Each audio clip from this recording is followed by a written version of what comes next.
Guys, I feel so bad. So bad. Honestly, I don't feel so okay. I'm not satisfied. Of the truth, if you could muscle out what actually happened yesterday, you you really be so frustrated to watch our game. Arsenal has actually become a never do well club, a club that hasn't been getting it right for quite some time. Honestly, if I'm to be honest, I really sympathize with Arteta. Arteta has actually been doing some fantastic jobs, but just that we have a lot of bad cooks, that are actually not helping him out. What on earth can a player like Lacazette be doing on the pitch till the time he went off?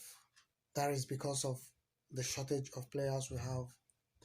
What on earth is Ozil supposed to be doing on the pitch till the end of 90 minutes?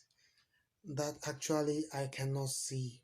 I cannot guess what was the reason why he should end up that game. What actually is it that kept Xhaka on the pitch? Because we had shortage of players. What actually kept Mustafi on the pitch?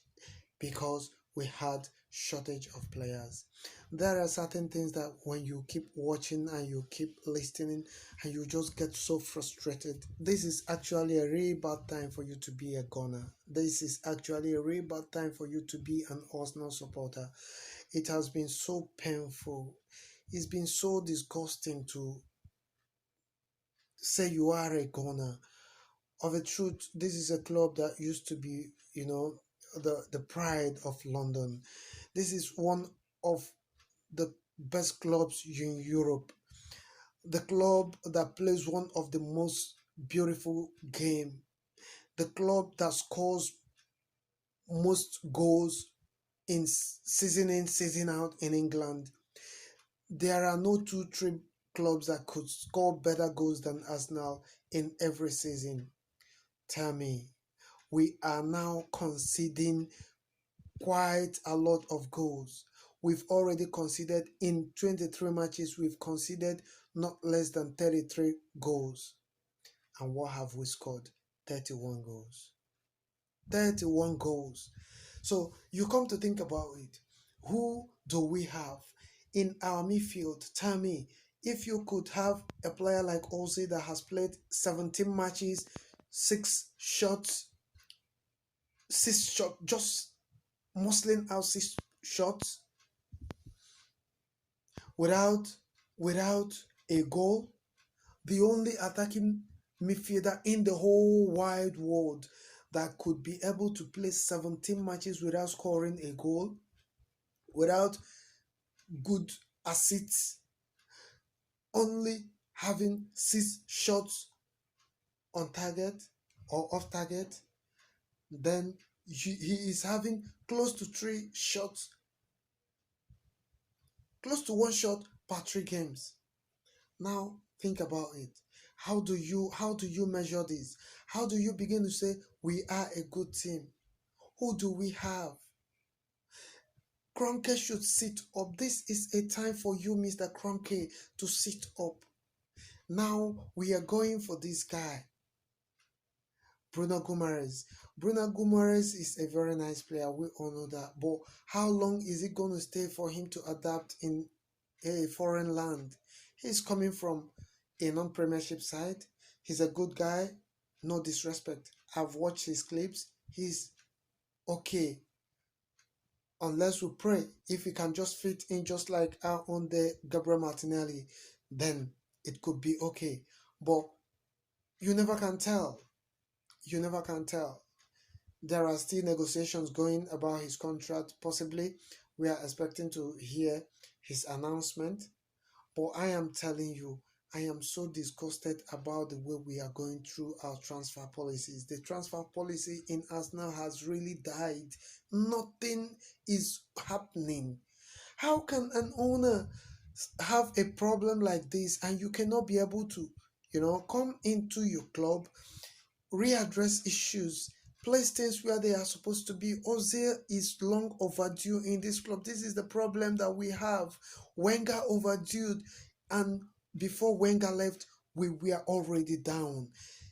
When when what his name? I've just forgotten his name, because whenever somebody Emery, when Emery came, Emery overstayed his welcome, and he brought us down before he left. Now we have brought a pragmatic and a sensible, very tactical and very sensible manager in the person of Mikel Arteta, and he is such a very nice guy. We all know that he has impacted some good things in the team currently, even though we know we don't have good players, but he has tried as much as he could to bring in some good players that has not good bringing in good players anyway, but just managing the ones that are available for him.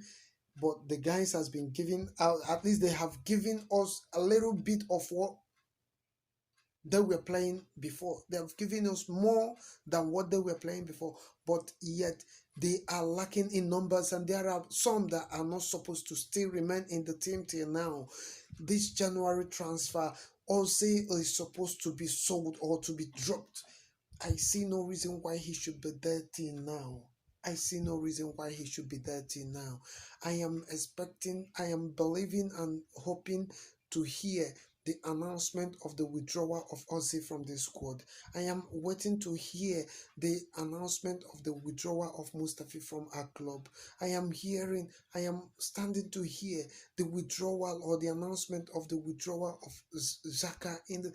These guys are not helping issues. Lacazette is no longer helping issues.